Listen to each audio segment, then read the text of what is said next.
Good afternoon. Hope all is well. I don't know if it's not too early to say Merry Christmas, but Merry Christmas to you guys, and hopefully you guys have a happy holidays. But just wanted to say it feels good coming off a big victory. I know we like to keep it close for TV purposes and ratings for whatever reason, but I'm glad that we found a way to get ourselves across the finish line together. I'm not going to hold that against you wearing that sweatshirt. But other than that, with that said, I'm all ears.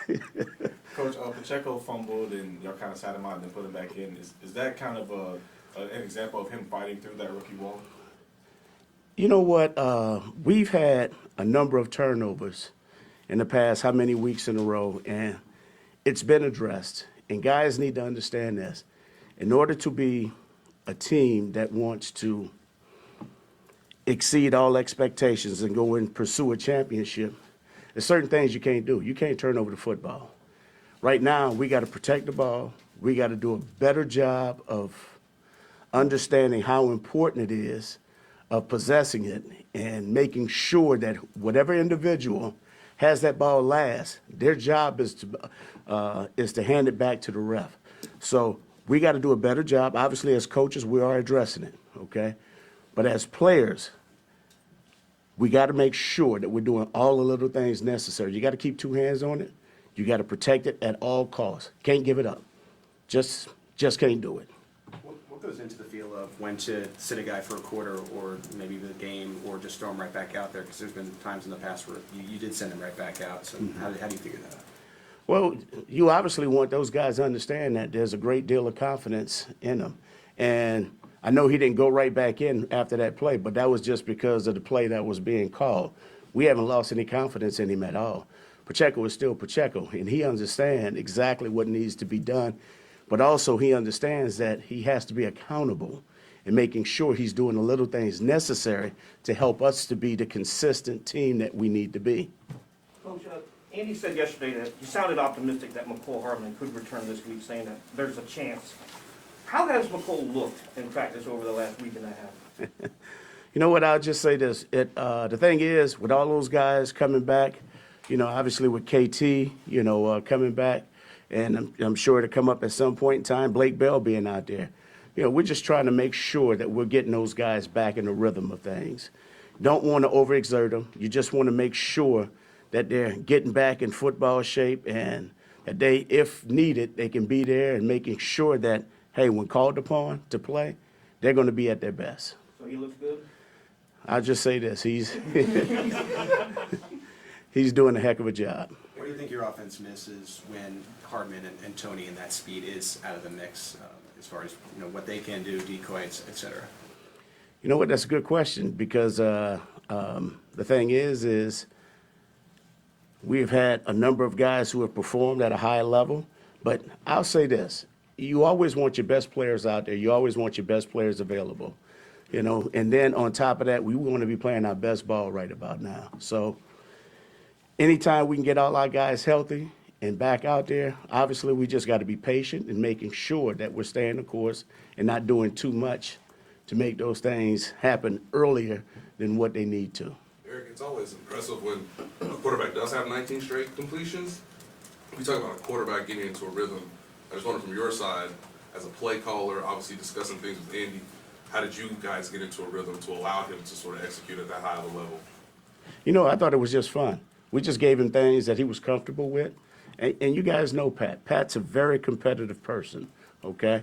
And on top of that, obviously, he's a great football player. He's going to do whatever he can to make sure that he can help us to be successful. I thought he did a hell of a job of just staying consistent, just progressing, checking the ball off wherever it needed to go. And then on top of that, just making sure that all the guys were in the right places. I thought he did a heck of a job. Kudos to the O-line. Now, I know he took some shots. I did know he took some shots throughout that course of a number of drives during that time. But the thing that he did, it did not disrupt anything. He stayed the course. Coach, how impressed have you been with Jerrick McKinnon and what he's been able to do in recent weeks, too? You know what? We always knew Jerrick was and I'll say this, he's a very, very good football player that happens to play the running back position. And that's been Jerrick's story for his whole entire career. Obviously, he's had some injuries when he went to San Fran. He did a heck of a job when he was with the Minnesota Vikings. We knew all about him when he was coming out of college. In fact, hell, I knew at the time Coach Sutton liked him as a nickel defensive back. So we liked him as a runner as well. But Jerrick is doing a great job. Jerrick is doing everything that we expected him to do. And that's just who he is. He's the ultimate professional. He does a great job of working it on the field. But the thing I don't think he probably gets enough credit for is just his leadership that he provides. You know, being an example of what it takes to be a professional to all the young players in our room. Coach, the temperature's going to be low. It's going to be a cold game, right? Seattle struggled to stop the run. You guys took advantage of that. Houston, same issue. Is this a game, depending on what all's going on with the weather, you expect the run game to be a big part of what you got to do? Well, I'll say this. We're going to do whatever we need to do to win, okay? If it means running the football, we got to run it. And the guys up front got to make sure that they understand, which every week it happens, everything starts with them. And so the guys up front got to set the tone. When called upon to run it, we got to grind it out and find 4.5. Anything after that is a bonus. So we know what Pete Carroll defenses are normally very, very good, structurally sound guys. They got some big-time players up front. They got a linebacker who I believe is leading the league in tackles. And in that back end, they're pretty damn good. So we got to go out and make sure that we're executing on all phases. But more importantly, we got to make sure that after each possession that we're handing that ball back to the ref. The obvious, you're wearing the mask. I know there's illness going around in the building. Is there, you guys taking any extra precautions? Are you just taking a little extra precaution, trying to get everybody to the finish line? Well, yes. I mean, a part of my responsibility is making sure that I'm not getting anybody sick, but on top of that is just making sure I respect the wellness of others as well. And so we just want to be cautious. And, I mean, I got to go home. And I don't want to stay in the hotel for another 6 months, so. Pat shouted out 56 and 27 for Seattle's defense yesterday. Mm-hmm. Well, what have you seen from Seattle's defense? They're very good. I mean, this is a typical Pete Carroll defense. And I know they've had their bumps and bruises throughout the course of the season. But one thing that you can see, first of all, they play hard up front. I mean, they got Shelby Harris. They got another kid by the name of Al Woods that's up front. What's my man's name? Big Puna Ford. They got Nwasu from Narbonne High School, who played at USC, who was with the Chargers originally. In the back end, 27, the kid out of UTSA. Frank Wilson, who was a good friend of mine, was the head coach. I'm pretty sure he recruited him there. On top of that, they got Diggs in the back end. They got 26. This is a very, very good team, okay? These guys have something to play for, and I guarantee you they're going to come out here and give us whatever they have, and that includes their best. So we know going into every game that it's going to be a big game. Our job is to make sure that we can go out there, take care of the football, and just play sound, fundamental football. If we can do that, we'll give ourselves a chance.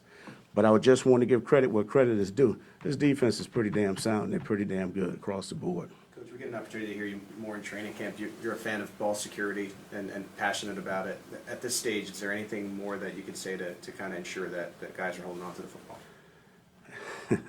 They know better. I'll just leave it at that. But we're making sure that we're getting back to a lot of fundamental drills as well, making sure that we got guys understanding the importance, focusing on all the points of emphasis. But at the end of the day, we got to make sure that we're doing a better job. Last one. Any takers? Thanks, everybody. Thank you. All right. Thank you, guys. Take care.